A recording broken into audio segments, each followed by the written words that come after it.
जब घर में होता है भगवान का वास तो मिलते हैं यह 11 गुप्त संकेत। नमस्कार दोस्तों। नंबर 1, ब्रह्म मुहूर्त में नींद का खुलना। भगवान की मीठी पुकार। सोचिए, हर सुबह जब पूरी दुनिया गहरी नींद में हो, आपकी आंखें खुद ब खुद ब्रह्म मुहूर्त में खुल जाएं। यह किसी जादू से कम नहीं है। ऐसा लगता है जैसे खुद भगवान आपको जगा रहे हों। और अगर इस मीठे वक्त में आपको ऐसा सपना दिखे कि आप मंदिर में पूजा कर रहे हैं या मंत्र जप कर रहे हैं, तो समझ लीजिए भगवान आपके बिल्कुल पास हैं, आपकी पुकार सुन रहे हैं।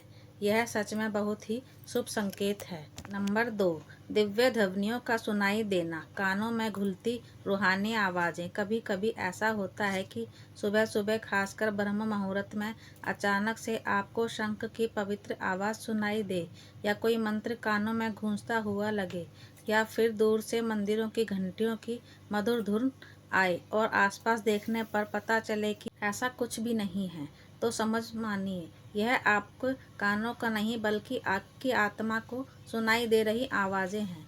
यह सीधा इशारा है कि कोई दिव्य शक्ति आपके आसपास है, आपको आशीर्वाद दे रही है। नंबर 3, अलौकिक सुगंध का अनुभव होना। खुशबू जो रूह को छू जाए। क्या कभी ऐसा हुआ है कि सुबह स्नान करने के बाद आप तैयार हुए, अचानक से आपके आसपास एक अनोखी दिव्य खुशबू फैल गई? ना ये किसी परफ्यूम की है, ना अगरबत्ती की है, ना किसी इत्र की। और जब आप अपने घर के मंदिर के आसपास जाते हैं तो यह महक और भी ज़्यादा गहरी हो जाती है। यह कोई मामूली बात नहीं, यह सीधा संकेत है देवी देवताओं ने आपके घर में वास कर लिया है। उनकी कृपा आपके घर पर बरस रही है। नंबर 4, जानवरों या साधु का आगमन। ईश्वर के दूत आपके द्वार पर। सोचिए, आप पूजा करने बैठ रहे हैं और उसी वक्त कोई प्यारा जानवर, चाहे वह वफादार कुत्ता हो, बिल्ली हो, या पूजनीय गाय, या फिर कोई साधु या भिक्षुक, आपके दरवाजे पर आ जाए। और यह सिलसिला एक दो बार नहीं बल्कि हफ्ते में कई बार हो, तो यह कोई इत्तेफाक नहीं, यह ईश्वरीय संकेत है। गाय को तो हम माता का रूप मानते हैं, कुत्ता भैरव बाबा का प्रतीक है, और साधु याचक किसी न किसी देव रूपों में आपके घर पधारते हैं। ऐसे में भूलकर भी उन्हें अनदेखा या निरादर मत करना। उन्हें प्यार से भोजन दो, पानी पिलाओ, यही तो सच्चा दान है। पैसे का दान एक तरफ, लेकिन भोजन और पानी का दान सबसे बड़ा माना गया है। नंबर 5, सपनों में भगवान के दर्शन।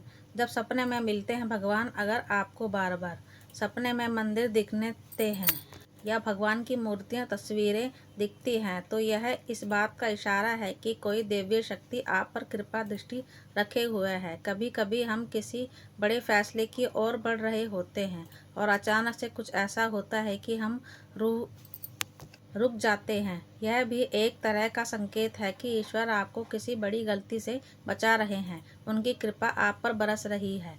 नंबर 6, हर जगह सम्मान प्राप्त होना। जहाँ जाओ बस सम्मान ही सम्मान। जिन पर भगवान की खास कृपा होती है, उनके लिए अमीरी गरीबी कोई मायने नहीं रखती, उन्हें तो हर जगह सम्मान मिलता है। अगर कोई कम मेहनत में भी बड़ी सफलता पा रहा है या हर संकट से आसानी से बाहर निकल जाता है, तो समझ लीजिए यह भगवान की कृपा है। ऐसे लोग मुश्किल में भी मुस्कुराते हैं और हर हाल में सकारात्मक रहते हैं। इनकी ज़िंदगी में वाकई भगवान का हाथ होता है। नंबर 7, उल्लू का दिखना। जब लक्ष्मी माता खुद देती हैं दस्तक। अगर किसी दिन अचानक आपको उल्लू दिख जाए तो यह कोई मामूली बात नहीं, यह बहुत ही शुभ माना जाता है। हमारी हिंदू मान्यताओं में उल्लू को माता लक्ष्मी का वाहन कहा गया है, और उनका दिखना इस बात का संकेत है कि जल्द ही लक्ष्मी माता आपके घर में पधारने वाली हैं, उनकी कृपा आप पर बरसने वाली है। नंबर 8, खान पान की आदतों में बदलाव।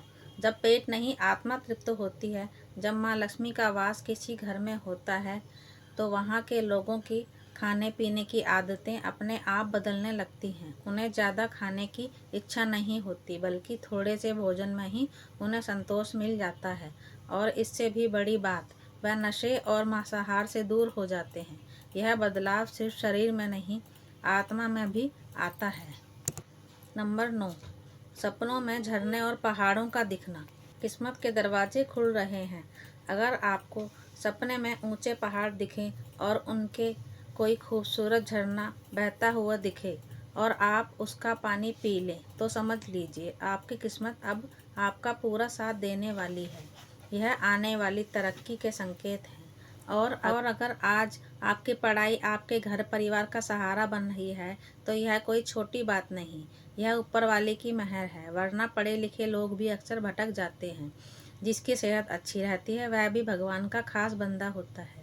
बीमार शरीर सिर्फ दर्द नहीं देता, वह जेब भी ढीली कर देता है। और अगर किस्मत से आपको यह अच्छा जीवन साथी मिल गया है जो हर दुख सुख में आपका साथ निभाता है तो इससे बड़ी खुशकिस्मती और कुछ नहीं। वरना गलत साथी से तो ज़िंदगी बस एक लड़ाई बन जाती है। नंबर 10, बंदरों का आना, भगवान का आशीर्वाद, सीधा प्रसाद।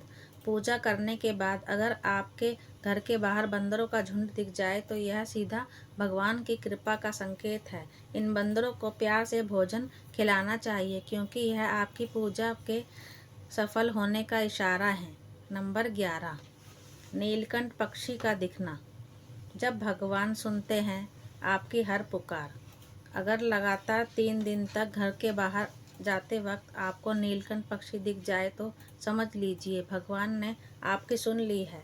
जल्द ही आपकी कोई बहुत बड़ी मनोकामना पूरी होने वाली है। यह सच में एक बहुत प्यारा और उम्मीद भरा संकेत है। तो दोस्तों, अगर आपके जीवन में इन 11 में से कोई भी एक संकेत दिखाई दे रहा है तो समझ लीजिए आप अकेले नहीं, आपके घर पर खुद भगवान का वास है। यह संकेत साधारण नहीं होते, यह ईश्वर की मौन भाषा है जिनके जरिए वह कहते हैं मैं यहीं हूँ तेरे साथ, तेरे घर में। लेकिन याद रखिए, ईश्वर को मनाए रखना उतना ही कठिन होता है जितना उन्हें भुलाना। भक्ति को कभी दिखावा मत बनाइए और पूजा को कभी आलस के हवाले मत कीजिए क्योंकि भगवान वचन में नहीं, भावना में वास करते हैं। यह सिर्फ शब्द नहीं, यह आत्मिक आमंत्रण है जिससे ईश्वर फिर लौटकर आपके जीवन में आएंगे। भक्तों, यह तमाम जानकारी जन रुचि को ध्यान में रखकर दी जा रही है। वास्तुशास्त्र के उपाय को अपनी आस्था और विश्वास पर आजमाएं। हमारा चैनल इस वीडियो के द्वारा किसी भी प्रकार का कोई दावा नहीं करता। आज की यह जानकारी अगर आपको पसंद आई हो तो इस वीडियो को एक लाइक करके आपका चैनल को सब्सक्राइब करें। जय श्री राम।